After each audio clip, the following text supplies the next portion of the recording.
Свлечиште предизвикано од поројните дождови урна дел од подпорен зид и оградата на Штипската клиничка болница, пошто земја, камења од зидот и оградата поклопиле две паркирани возила со скопски и велешки регистерски таблички.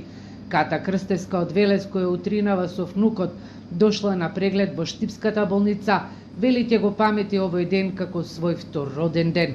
Возилото го паркирале на улицата Љубен Иванов, покрај оградата, и само што тргнале кон влезот на болницата, слушнале како нешто се урива. Паркиравме само што појдам на горницата и се слушнам, ама не се вратив на ние да видиме што е. Во колку часот? 9:20. 9:20 беше.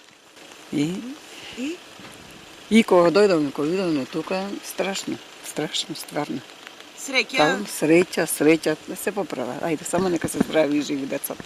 Обилните врнежи од дожд низ источниот регион се причина и за појава на одрони на магистралните и регионалните патишта.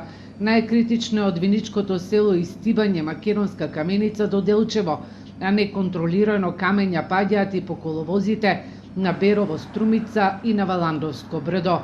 Од Македонија пат апелираат внимателно да се вози на патиштата низ источниот регион. Моментално имаме две машини и повеќе возила што се на терен. Интензивно се чисти, меѓутоа одроните паѓаат неконтролирано веќе.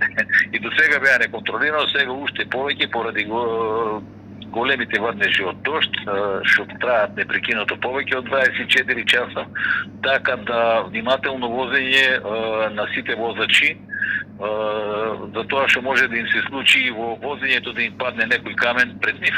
Водостоите на реката Брегалница и низините притоки во општините Пробиштип, Карбинци и Штипе зголемен, но нема опасност од нивно излевање од коритата.